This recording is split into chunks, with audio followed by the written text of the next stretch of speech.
Be honest. When something good is about to happen, is your first thought, yeah, but watch it go wrong? Your boss says, can we talk tomorrow? And your stomach drops, because obviously you're getting fired.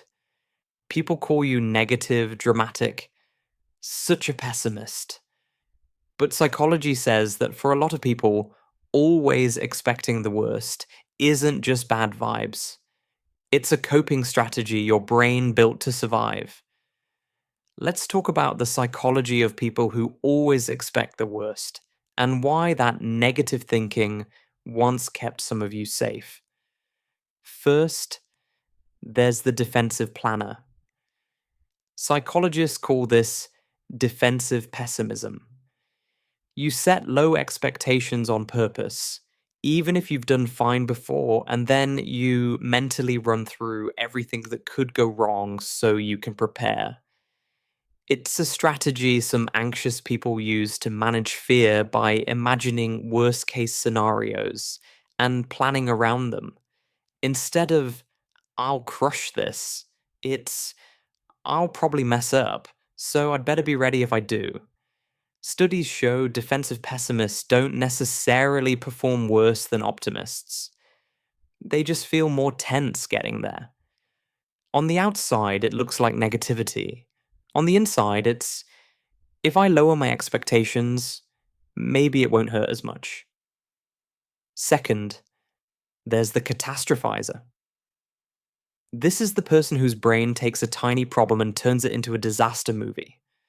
Psychologists call it catastrophizing, a thinking trap where your mind jumps straight to the worst possible outcome and treats it like it's likely, even when there's hardly any evidence. You don't just think, the exam might be hard. You think, if I fail this exam, my life is over. Articles describe catastrophizing as negative daydreaming, your mind rehearsing tragedies that haven't happened, which ramps up anxiety and stress in your body as if they're real. Your body reacts like the worst case scenario is already happening, even when you're just sitting on your bed. Third, the uncertainty sensitive brain. Some people don't necessarily expect every specific bad thing. They just can't stand not knowing. Research on AKR, intolerance of uncertainty, finds that people who struggle with uncertainty often overestimate how likely threats are and feel much more anxious in wait and see situations. So, when something is unclear, a delayed text, a vague message, an upcoming result, their mind fills in the blank with the darkest option. Not because they want bad things to happen, but because a bad outcome feels easier to handle than sitting in maybe. Expecting the worst feels like choosing certainty over torture. Fourth, the person whose past trained them to expect bad things. If you grew up in chaos, with broken promises, criticism, or people who exploded out of nowhere, your brain learned a simple rule: good things don't last, and safety isn't safe for long. Research on early attachment and adverse childhood experiences shows that negative early relationships can shape our expectations of ourselves, other people, and the world as unsafe or unreliable well into adulthood. So when something finally goes right, your nervous system doesn't relax. It flinches. Expecting the worst becomes emotional armor. If you never fully trust the moment, maybe it can't hurt you as much when it falls apart. Here's the twist: expecting the worst isn't always pure weakness. In some situations, a bit of pessimism can push people to prepare, double check, and avoid reckless risks. Some researchers even argue that pessimism can be useful when it keeps us realistic and motivated to act, instead of assuming everything will magically work out.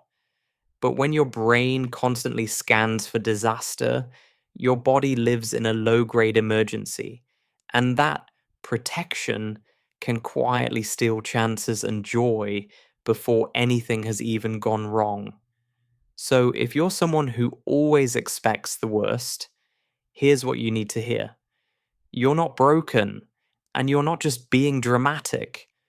Your brain probably learned this pattern for a reason, to handle anxiety, uncertainty, or pain. But patterns that once kept you safe can start to hold you back. Therapies that target thinking styles, like cognitive behavioral approaches, often focus on exactly these habits: challenging, catastrophizing, learning to sit with uncertainty, and testing your predictions against reality instead of automatically believing them. You don't have to become unrealistically positive. You just deserve more than a life where every good thing already feels ruined in your head. Now I want to know, do you see yourself in any of these types? The defensive planner, the catastrophizer, the uncertainty sensitive, or the person whose past taught them to always brace for impact? Tell me in the comments and share this with that one friend who jokes, knowing my luck, it'll all go wrong. But you know there's more behind that joke. If this video made you feel understood, hit like, subscribe, and stick around. We're diving into more hidden psychology behind the things you do that nobody else seems to notice.